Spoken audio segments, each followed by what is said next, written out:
Around the clock and around the world, at any given moment of time, hundreds of swift airliners are weaving their patterns of peaceful trade and commerce along the invisible highways of the sky. But wherever they may be, and whatever their point of origin, all of these planes have one thing in common. They all have to land. For some, it may be Hong Kong, gliding into a landing at one of the most exotic airports in the world.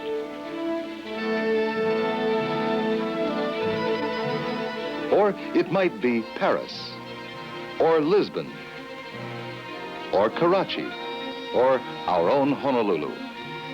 But although flying is a great adventure, the men and women who operate the world's great airports feel that their part in today's air age is glamorous and exciting too.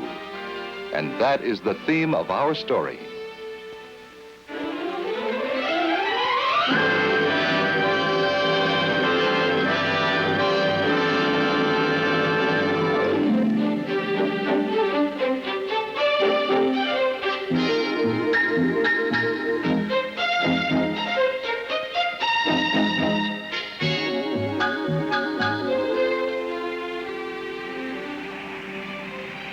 Hello there.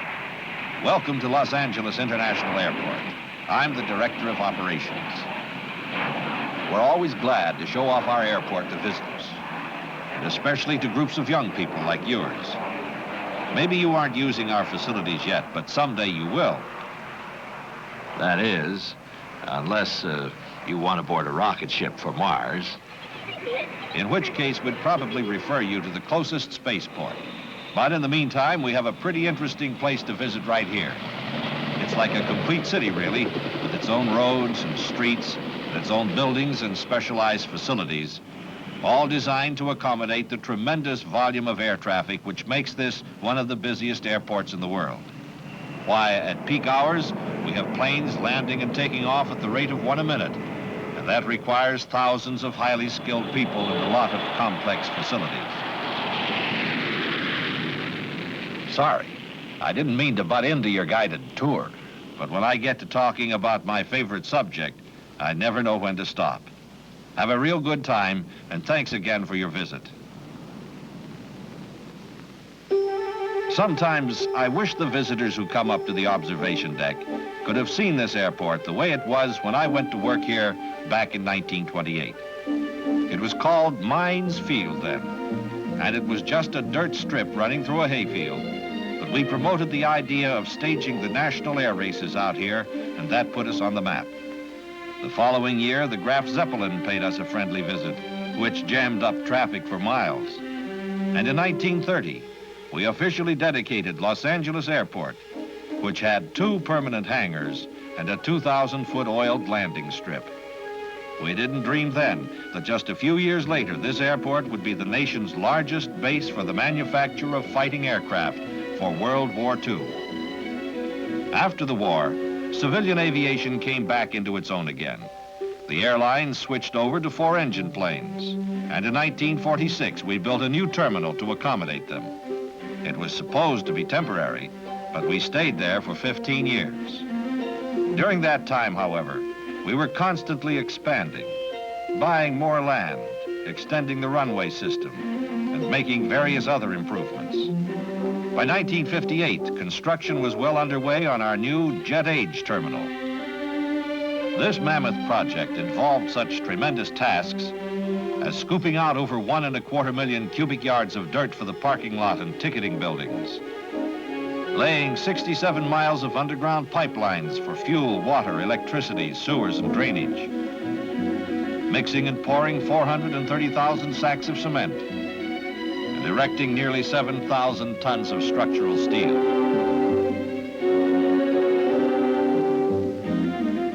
In June 1961, the new Jet Age terminal was dedicated by Vice President Lyndon Johnson. Just the other day, during an inspection tour, I saw something that really summed up the advances we've made during the past 30-odd years. One of the airlines was making publicity pictures of their first plane, which they flew in 1926, parked alongside a modern jet. Quite a contrast. And the contrast is even more apparent when you take a helicopter ride, as I do occasionally, around this 3,000-acre airport.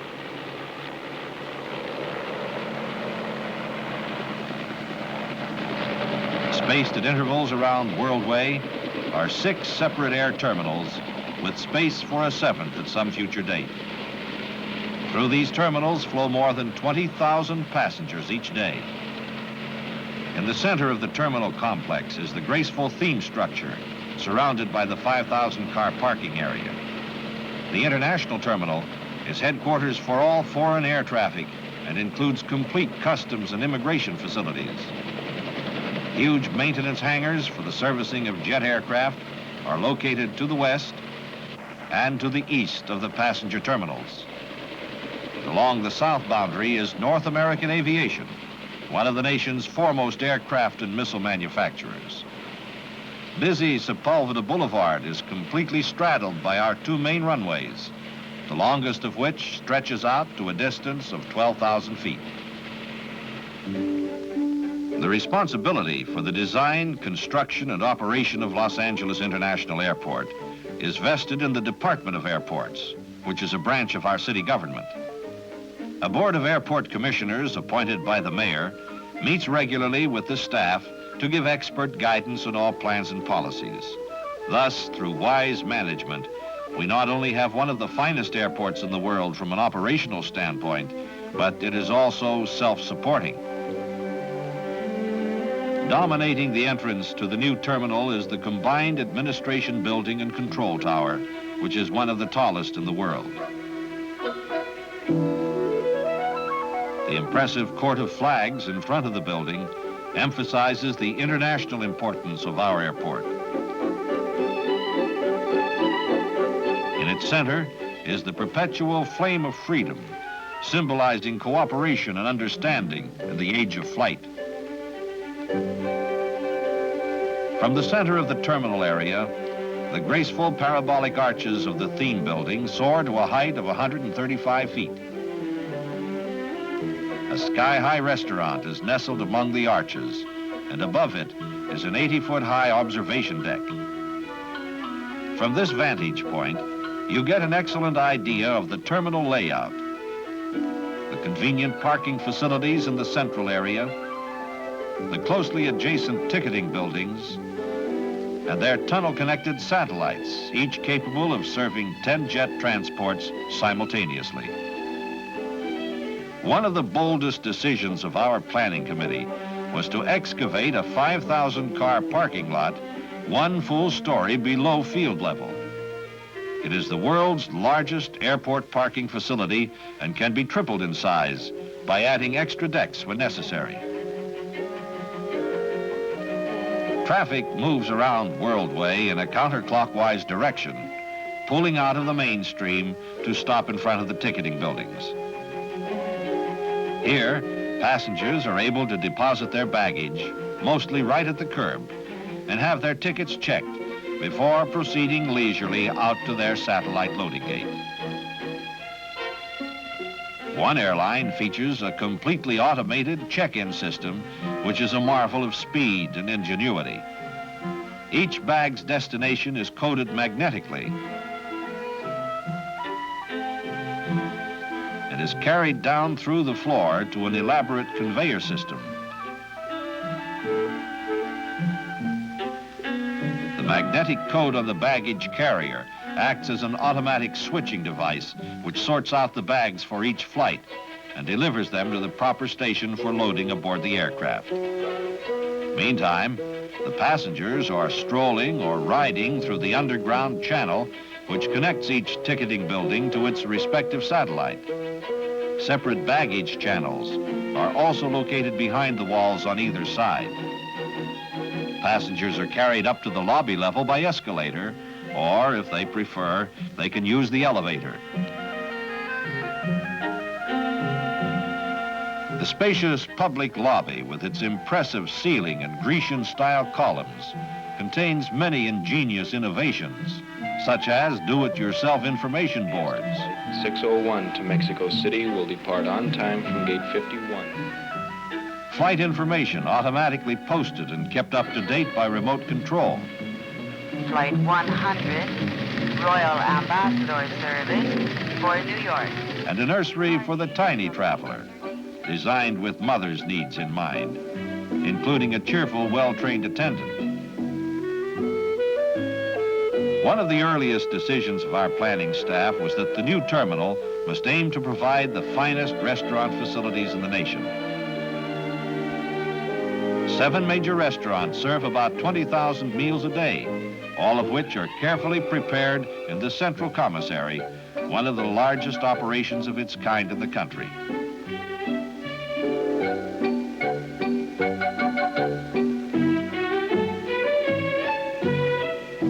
The prepared food is divided into portions and placed in special carriers, which are delivered by truck to the various restaurants where the final cooking and serving operation takes place.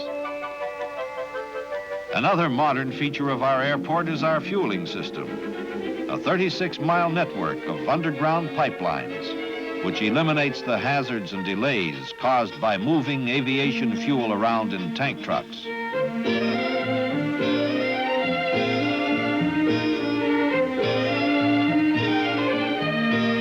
A number of our satellites are equipped with covered loading bridges which shield the passengers from the weather during boarding and deplaning operations. Morning is a busy time with us as dozens of big jets pull away from the loading gates and taxi out for takeoff to major cities all over the country and in foreign lands as well.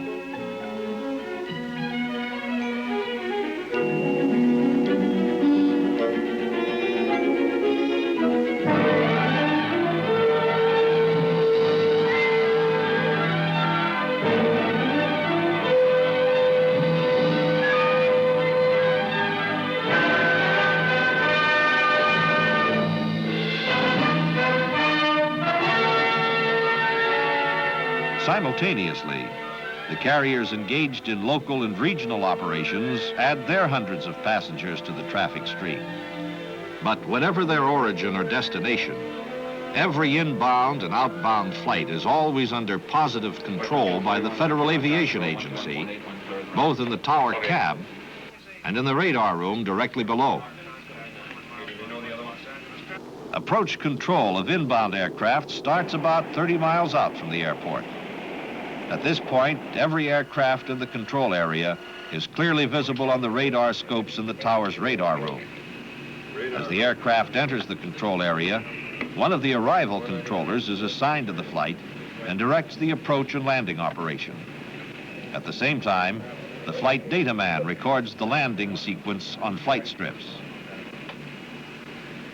In the cockpit of the approaching airliner, the pilot receives his instructions from the arrival controller. Changing direction and altitude is required until he's given his landing clearance. At this point, he is turned over to the local controller, who directs the final landing sequence from the tower cab. Simultaneously, the landing is monitored by precision approach radar, which follows the foot-by-foot descent of the aircraft until it touches down on the runway. As soon as the aircraft leaves the runway, the ground controller takes over. And aided by the ground surveillance radar, he guides the aircraft along the taxiways until it reaches its assigned berth at the satellite. There's something majestic about the arrival of a jetliner as it swings slowly into position at the unloading gate.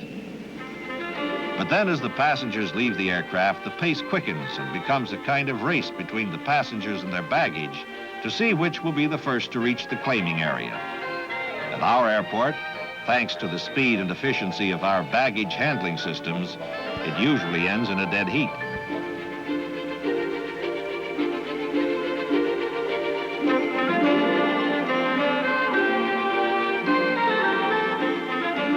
Arriving passengers can board limousines or taxis right at the curb, or they can arrange for a drive-yourself car through one of several services available. All told, there are about 1,000 U-Drive cars checked in and out of the airport daily. At Los Angeles International, we have one of the nation's finest scheduled helicopter services. The big twin-jet helicopters serve about 25 communities in the area, cutting to a fraction the time required to speed passengers and mail to and from the airport. We also have a helicopter taxi service, which will take you just about anywhere you want to go. For instance, you can leave the airport flying high above the busy traffic below, and 8 minutes later, settle down on the roof of your downtown hotel. Talk about your flying carpets. This, as the old Arabian Nights tales, cheated a mile. The upkeep and maintenance of a big airport is a complex operation requiring a lot of specialized equipment and a lot of skilled manpower as well. Our many miles of roads and streets and 285 acres of runways and taxiways require a maintenance crew as large as you'd find in a good-sized city. Our jet-age terminal uses enough electricity to supply a city of 40,000 people. And we have a mighty good crew to keep our electrical systems in first-class operating shape. Special machines and equipment have been devised by our buildings department to ease the task of building maintenance, including a floor cleaning machine that washes as much as 15,000 square feet per hour. The Central Utilities Building furnishes heating and air conditioning to the entire terminal area, enough to supply a community of about 1,000 homes. Keeping our public areas litter-free is a constant and never-ending task. And so is the job of maintaining our lawns and gardens. We're especially proud of our highly trained security staff and our corps of uniformed airport guides who conduct our guided tours. Altogether, we have a team of nearly 500 people dedicated to making this the best-run airport in the world. Many of our visitors are astonished to find that air freight is the fastest-growing segment of the air transport industry. Over a 10-year period, our figures show that air freight poundage increased 465%, while the number of passengers increased about 400%. Air Express, which specializes in smaller shipments and fast door-to-door delivery, increased about 190%. And airmail and air parcel post increased about 250% in the same 10-year period. The volume and variety of air cargo that moves through our warehouses is astonishing. Everything from zippers to metal castings, hobby horses, haunted houses, and candy. At least that's what it says on the box. There are 11 international carriers offering flights from Los Angeles to cities all over the world. These flights are concentrated at Satellite 2, which is specially designed and equipped to serve the needs of foreign air travelers. All directional signs are in 4 languages. And most airline personnel and many restaurant and gift shop employees speak at least one foreign language. As a result, we believe we can offer a warm welcome to foreign nationals of any age. And of course, the same holds true of the thousands of Americans who pass through our international terminal each year. The facilities provided at the international terminal for inbound flights are the result of much thought and careful study. Arriving passengers are usually loaded down with gift items purchased abroad, and their one idea is to clear through the various government inspections as soon as possible. Through the cooperation of U.S. Customs, Immigration, Public Health, and Agriculture, we've been able to provide one of the finest international arrival facilities in the nation, with the latest type of equipment and ample personnel to process inbound flights quickly and efficiently at any time of day or night. Perhaps that has something to do with the joyful way in which arriving passengers greet their friends at the exit gate. At least, we like to think so.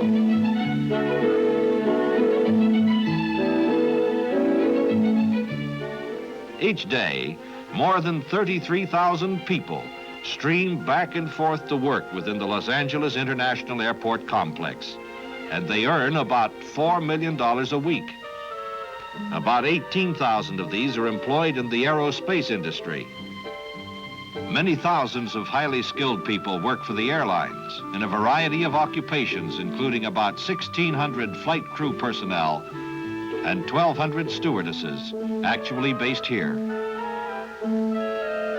Office and ground operations people number about 500. And in the hangar areas, there are over 1,500 expert mechanics who work on the aircraft and on the engines, instruments, and the various auxiliary systems to keep them in perfect operating condition. And after their work is finished, eagle-eyed inspectors double-check each operation before it is certified ready for flight. There are over 1,000 men and women employed on the ramps, and theirs is the important responsibility of getting the airplanes in and out on time. About 460 people work in the airline flight kitchens, and there are nearly 600 passenger agents. Practically all of the other public services at the airport are operated by concessionaires who hire and train their own people. However, the airport staff closely monitors their activities to make sure that they render a superior standard of service. Various government departments are also represented on the airport. The U.S. Weather Bureau, the Federal Aviation Agency, the Post Office Department, and the Customs, Health, Immigration, and Agriculture Services. The impact of all of these airport activities has had a remarkable effect on the growth of the surrounding area, where hotels, factories, and office buildings are constantly being built, providing new jobs and new prosperity to a large segment of our population. Not to be overlooked in our operations is the importance of general aviation. And for that story, we turn to Van Nuys Airport, which is also owned by the City of Los Angeles and administered by the Department of Airports. Van Nuys, about 30 minutes by freeway from Los Angeles International, leads the nation in business and private aircraft activity. It is also headquarters for the 146th Air Transport Wing of the California Air National Guard, a top-rated outfit which has proved its readiness to meet any emergency. And the Missiles and Space Division of Lockheed Aircraft, which is turning out some of our most potent strategic weapons. Very few of our citizens have any idea of where the money comes from to build and operate a gigantic enterprise such as Los Angeles International Airport. In the first place, the federal government contributes substantial sums to help build such permanent facilities as runways, taxiways, and aids to navigation. In our case, about $12 million to date. However, federal aid does not extend to the cost of building terminal facilities. That's our responsibility. All of our major construction at the new terminal has been financed by a bond issue, which is repaid out of airport revenues at no cost to the taxpayer. Oddly enough, only a little better than 50% of these revenues comes from aviation sources, the airlines being the principal contributors, in rentals for all of the space they occupy, and landing fees, which are directly proportionate to the size and scope of each airline's operations. Altogether, we have nearly 200 tenants on the airport, and we try not to overlook any needed services or revenue sources. We even lease out a sand mining operation, which brings in a tidy sum. And we also have several tenant farmers who seldom even look up when the jets go whistling by overhead. Among our non-aviation revenues, parking brings in the biggest sum. As many as 15,000 cars check through our parking gates on a peak day. The service station operation is another excellent concession which helps to swell our revenues. And so are the fees we receive from the various operators of public transportation in and out of the airport area. Inside the terminal buildings, there are other revenue sources too.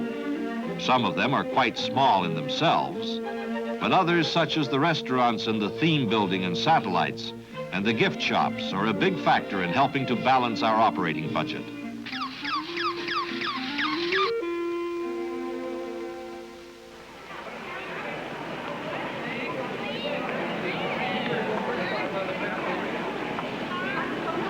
"4 p.m. That's when things begin to speed up around here. As I mentioned earlier, this airport has a rhythm to it, and between 4 and 8 p.m., we reach the peak of our activity for the day. Actually, about 25% of all of our air carrier movements takes place in this 4-hour period, and that means that a lot of passengers and a lot of visitors must be served with efficiency and courtesy all along the line. For instance, something like 3,500 in-flight meals will be prepared and packed in their insulated containers for placing aboard departing aircraft. And in the sky-high restaurant atop the theme building, diners will be gathering to enjoy a leisurely meal while they watch the tremendous spectacle of sunset time at the airport, which I call the greatest show on earth.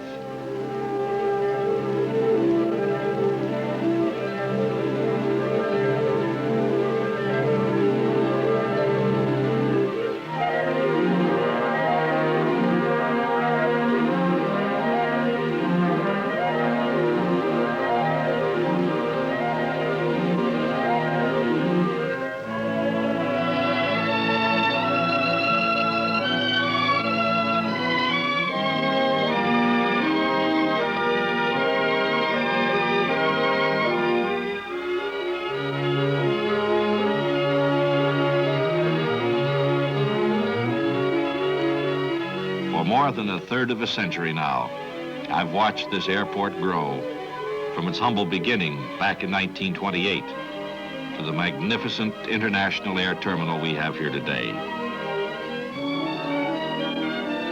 And I know in my own mind that long after I have retired from the scene, this airport will continue to grow and serve the public in ways we haven't dreamed of here at #1 World Way.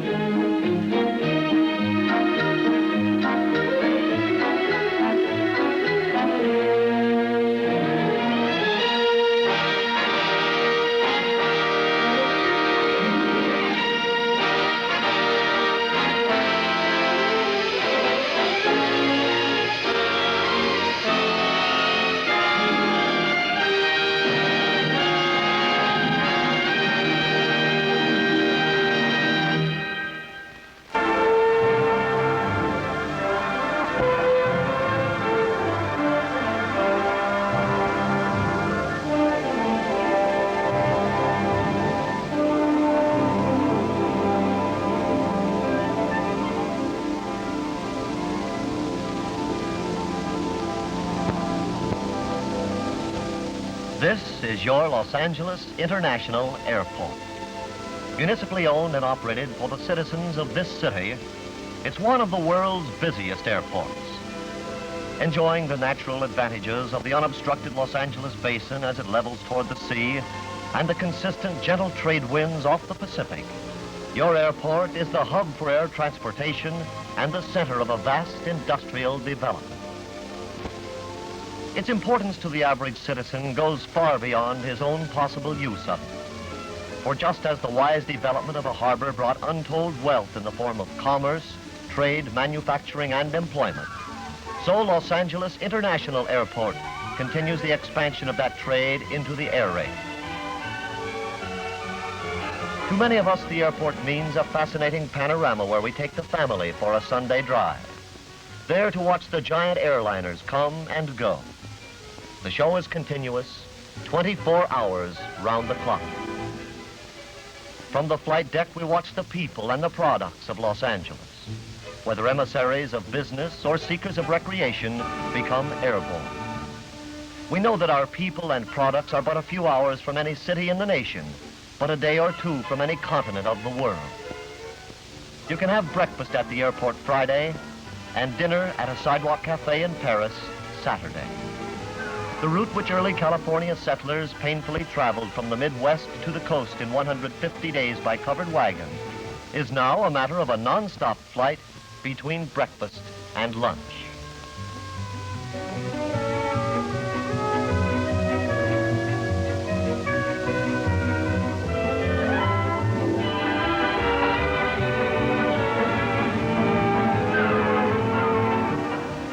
The future of Los Angeles aviation can best be read in the eyes of youngsters who visit their international airport. The air's to them, for they have no memory of the earthbound days. Many thousands of children visit the airport on conducted tours each year. They come from every section of the city and the state. This is their future. From their ranks will come tomorrow's stewardesses, mechanics, pilots, engineers, and craftsmen. Now, more than the entire population of Los Angeles uses the airport annually. Every minute, 5 passengers are arriving or departing. The potential volume has scarcely been tapped, for Los Angeles is the fastest growing metropolitan area in the world. International Airport now handles the third greatest airmail tonnage in the country. Only Chicago and New York exceed us. Los Angeles Airways, which pioneered airmail and freight helicopter service, is now flying passengers to and from the airport via helicopter.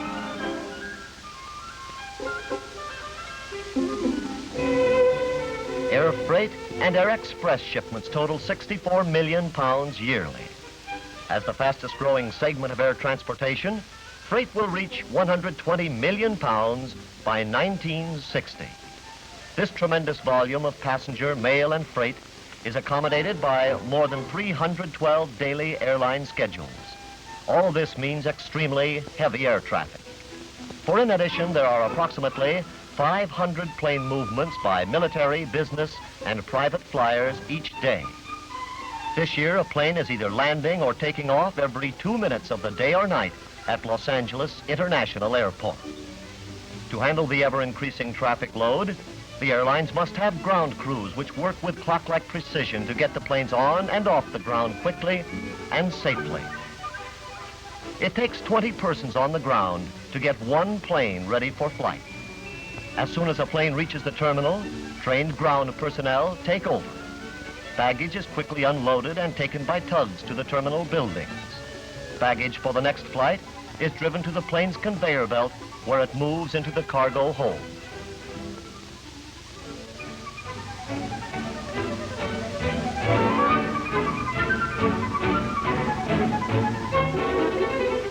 Elsewhere, a thirsty giant receives its fuel load, 4,000 gallons for a New York flight, enough to fill the tanks of 300 automobiles.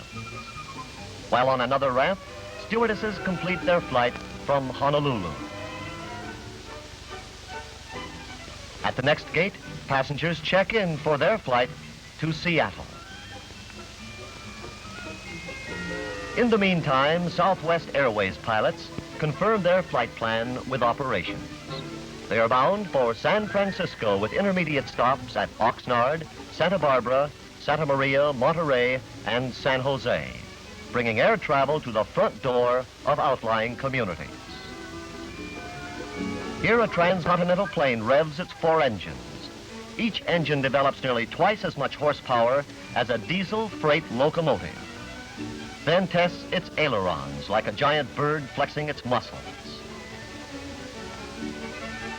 Next, the transport receives clearance from the control tower to taxi to the end of the runway for takeoff. While still another plane becomes airborne, winging its way to Salt Lake City and Canada.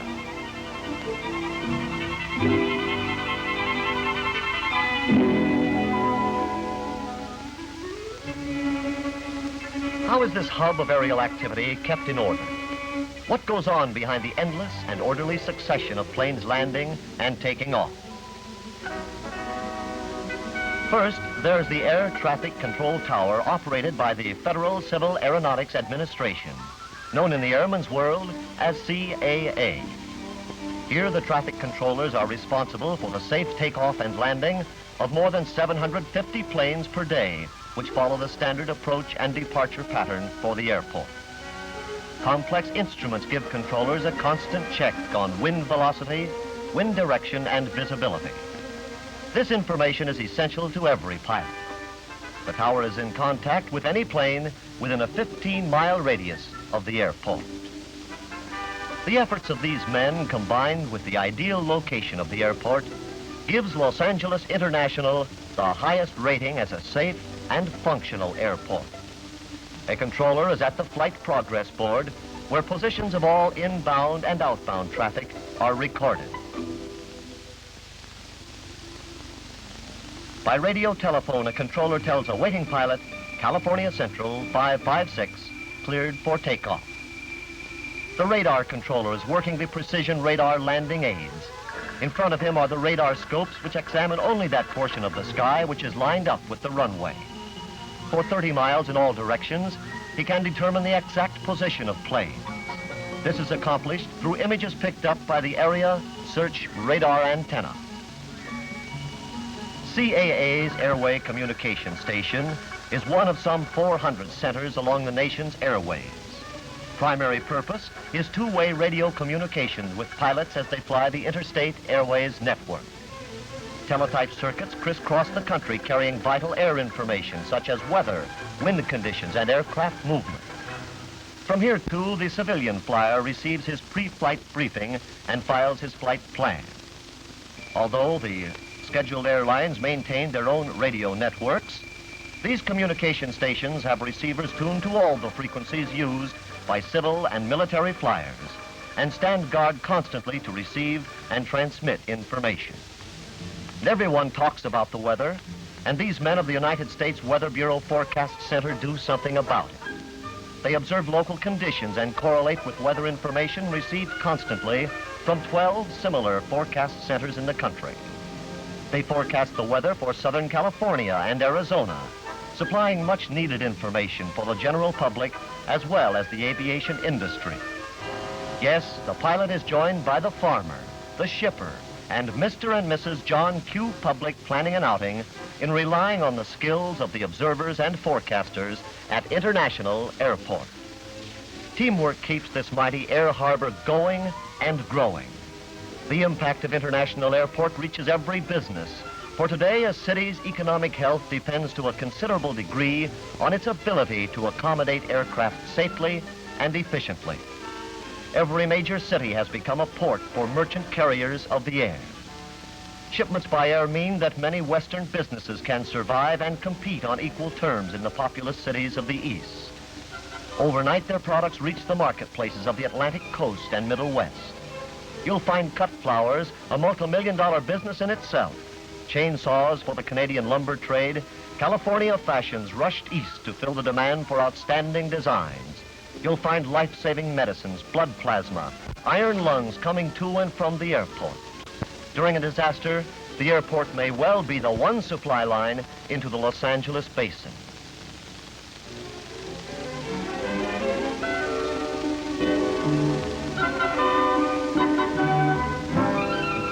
Just as cargo by air affects all of us, so does the prompt forwarding of the mails. Through the airport gateway flows all of Southern California's air mail. By highway mail bus or by helicopter, air mail is brought within reach of every community. And Southern Californians are the heaviest users of air mail per capita in the nation. It's a part of every home. The mother awaiting a letter from her son in the service, or a salesman who needs the fastest possible confirmation of an order from the East, or a manufacturer whose success in winning distant markets lies in high-speed communication with his customers.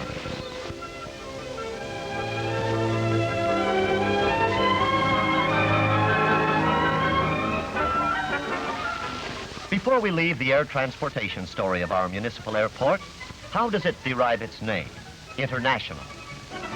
The airport is so designated by the federal government because it has the runways, the necessary land area, and other essentials to handle intercontinental planes.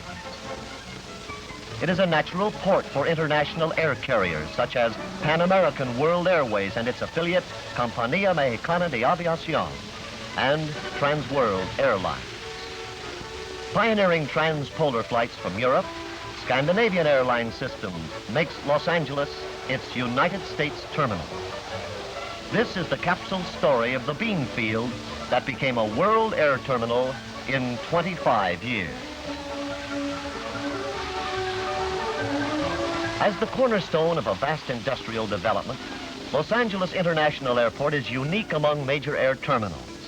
It is an important center of airplane manufacture. Planes made by North American Aviation and the El Segundo Division of Douglas Aircraft have played a leading role in the defense of the nation and in establishing the leadership of Los Angeles in aviation. The famed North American Sabre jets and Super Sabre jets call International Airport home. So do many of the Navy's first-line aircraft built by Douglas. Here the Sky Knight is readied for a production test flight. The flight engineer will record all of the data as the pilot puts the plane through its aerial tests over the Pacific Ocean, far from the city's populated areas.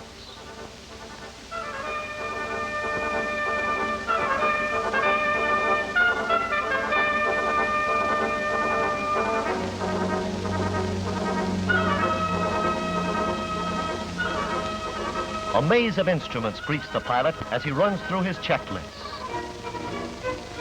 And now the wingtips of this carrier-based plane are lowered into position, and powerful brake flaps are tested by the pilot preparatory to taxiing down the runway. He will take off just as soon as the control tower operators tell him by radio, clear for takeoff.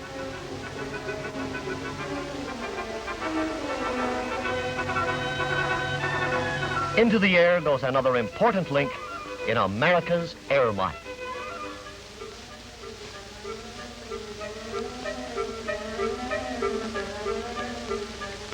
These North American workers represent some of the 70,000 persons who are employed by 110 industries on and adjacent to the airport. Vital to the community is the weekly payroll of $6 to $7 million, which spreads to each corner of the city and county. Aircraft manufacturers also spend millions of dollars with large and small business firms for goods and services needed to build airplanes. The butcher, the baker, and every other business and profession receives its share of the dollars generated by international airports industries. Aircraft manufacture ranks first in our city's economy. Many other businesses are here because of the closeness to fast shipping and communication. It all adds up to jobs for today and job opportunities for our youth. The airport pays its own way and brings to Los Angeles liberal dividends in the form of millions of dollars brought into our city each week through payrolls and purchases. Aviation's horizons are unlimited. Within a half century from the flimsy contraption of the Wright brothers, which flew for 12 seconds in 1903, to streaking jets which travel faster than the speed of sound, the airplane has affected all of us. Our citizen-owned airport since 1928 has grown from a single flight strip way out in the country into a bustling air gateway and the core of our greatest revenue-producing industry.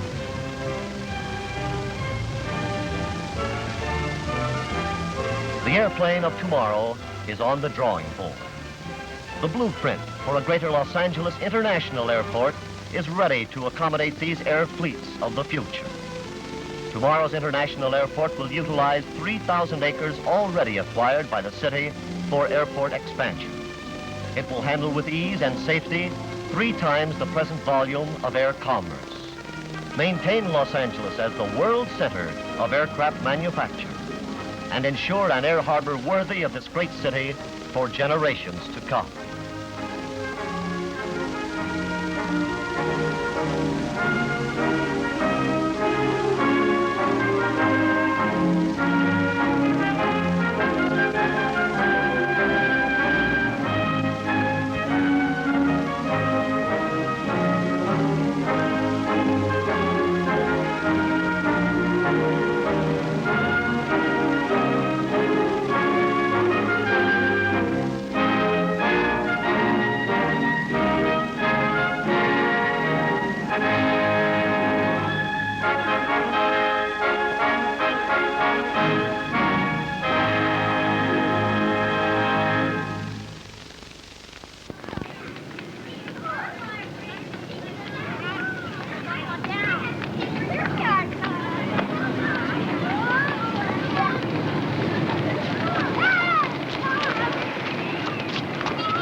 Airports, big metropolitan airports, are glamorous affairs.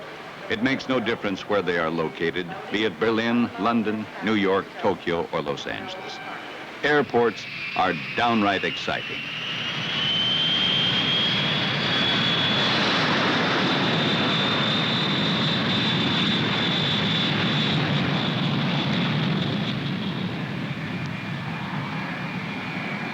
Los Angeles Airport, LAX, is perhaps the most exciting of them all.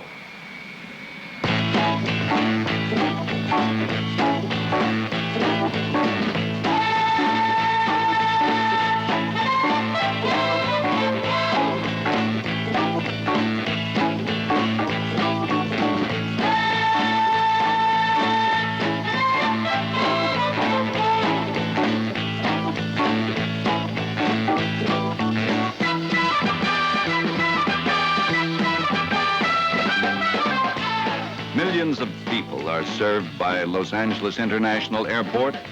They live in a vast area that stretches endless miles from ocean to desert to mountains.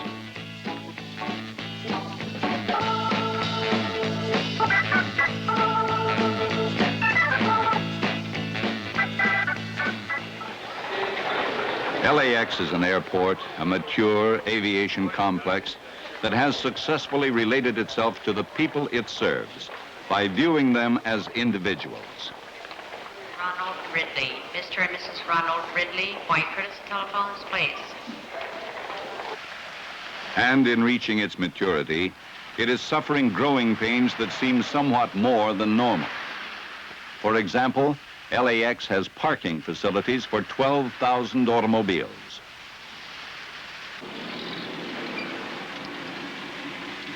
In your car. Please lock your car. Do not leave articles on the seat. Do not leave parking tickets in your car. Eventually, parking will be provided for 30,000 cars.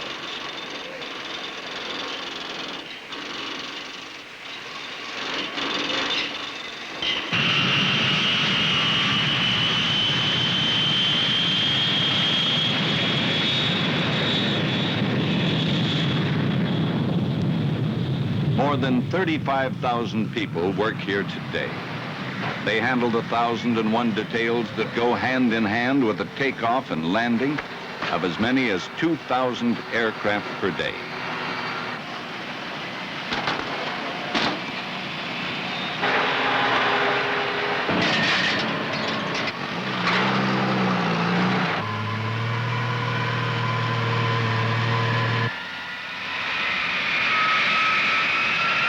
Hey, Ho's going to depart 26.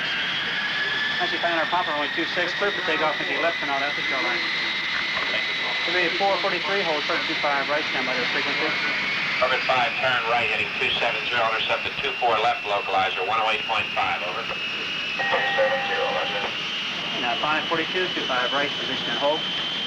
Position hold, down 542. It'll be 209 lost on the star, runway 25 left, circle last. Wind 25, 0 degrees at 10. Amos car, Q-bearing 209, our marker is bound. 2,000 landings and takeoffs per day, a far cry from that time in 1928 when Los Angeles leased a square mile of bean and barley field out in the country for a municipal airport, an action that triggered more than 30 years of airport development and expansion.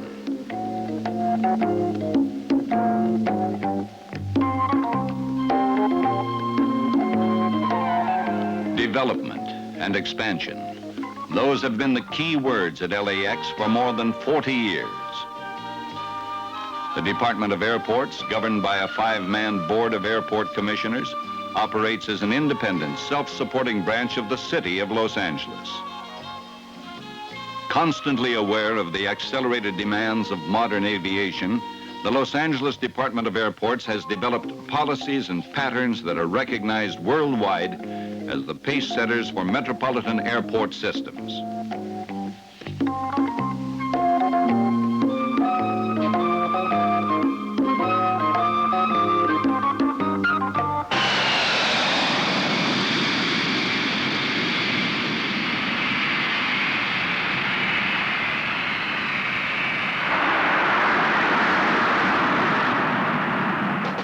Its 3,000-acre facility provides air transportation services for increasing millions of passengers annually.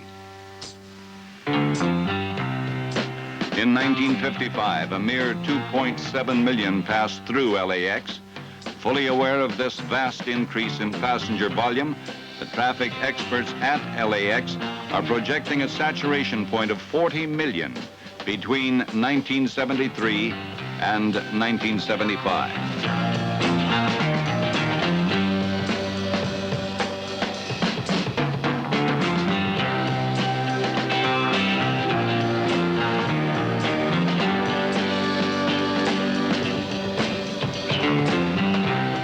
This vast traffic increase will come with the arrival and increased use of the outsized superjets, such as the Lockheed 1011 TriStar.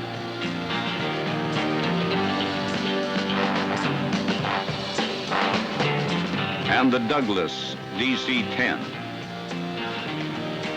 And, of course, the massive Boeing 747.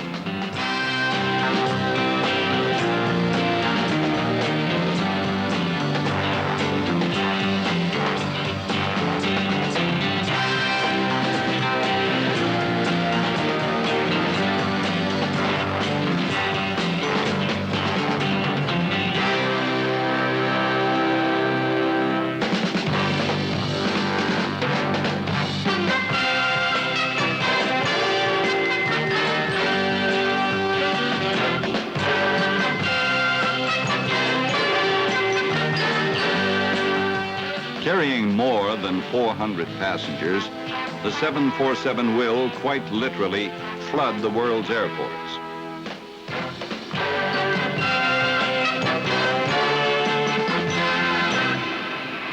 With this in mind, construction of new boarding ramps is rapidly nearing completion at LAX.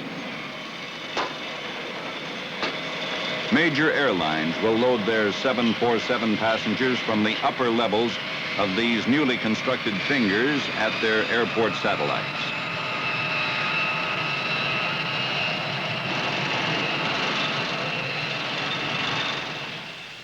In the immediate future, LAX's international satellite will handle all next-generation superjets.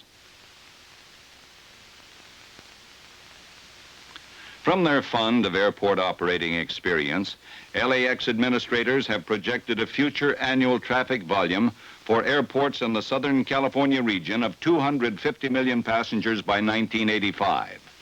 They see 40 million passengers annually as the absolute maximum at LAX.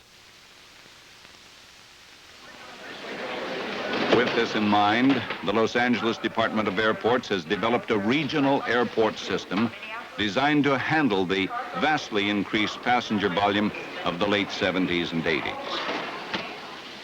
A system that would see 4 great airports closely interrelated, serving all of the vast Los Angeles metropolitan area. Acting swiftly, the decision was made to purchase the currently operative 1,442-acre Ontario International Airport, 35 miles east of downtown Los Angeles. Ontario Airport, as part of the Los Angeles Regional Airport System, became an immediate operating entity.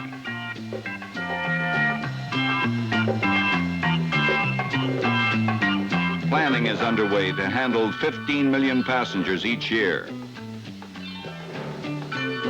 Terminal and restaurant facilities are being doubled in size. Parking space is being increased to handle thousands of cars.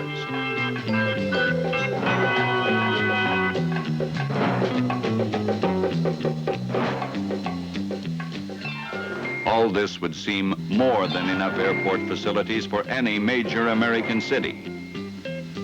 But when 1980 is staring one in the face, and remember, in the airline business, 1980 is tomorrow, one realizes that today's plenty is tomorrow's famine. Operating on that basis, Los Angeles Department of Airports took the first major steps toward building a massive intercontinental airport at Palmdale in the Antelope Valley north of Los Angeles. 17,000 acres of largely undeveloped land will be acquired adjacent to a 6,000-acre existing military airport, thereby securing 23,000 acres of airport-oriented land for the future. By isolating the huge intercontinental airport in the center of 23,000 acres of land, the problem of interference with local residents is markedly reduced. To put it simply, the aircraft operations and the local populace are separated by great distances. The irritant value is reduced in direct ratio to that distance, for in isolation lies insulation. Commercial aircraft will be operating into Palmdale in the near future. By 1980, it could have a passenger capacity annually of 100 million. The fourth airport in the Los Angeles system devotes itself to general aviation, non-airline operation. Van Nuys Airport is the world's busiest general aviation field. More than 800 privately owned aircraft are based at Van Nuys.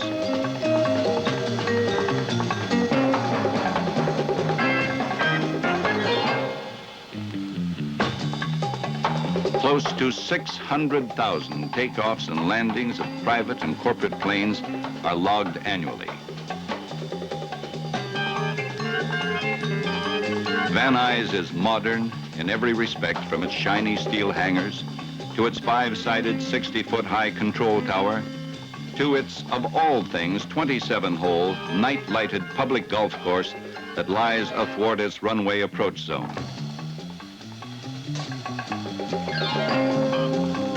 More than $10 million has already been expended for development of Van Nuys.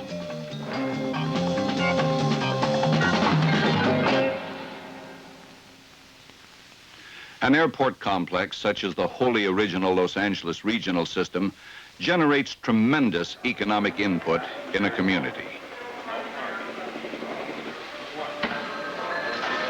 Jet Flight 409 is departing from gate 20, Pier C, Sausalito. All aboard C. Let's see.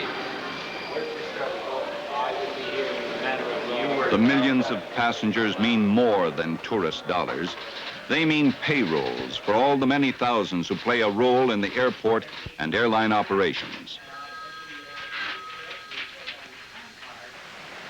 Payroll dollars that go almost immediately into the local economy and help to buy the necessities of life.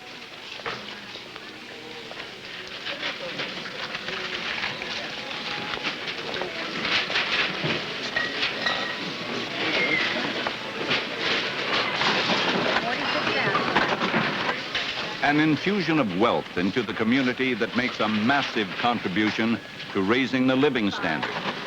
One airline alone in 1969 put $108 million into the Los Angeles economy. One airline's economic impact upon the community. One airline out of 30 major lines at LAX. It is a pattern that can be generally applied to all airlines operating at LAX.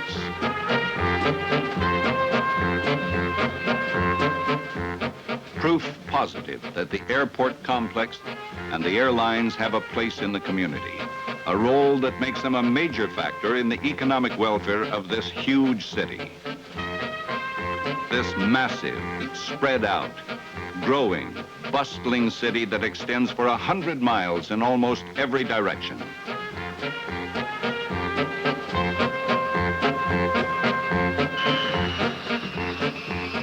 The city and the regional airport system are as one.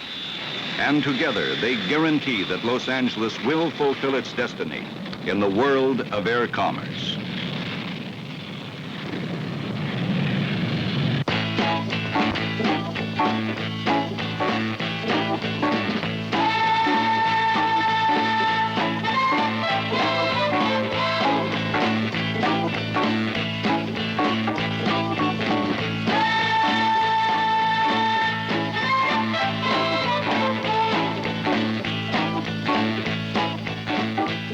As we said, Airports, big metropolitan airports, are glamorous affairs. It makes no difference where they are located. LAX happens to be located in Los Angeles. LAX, of course, is something more than an airport.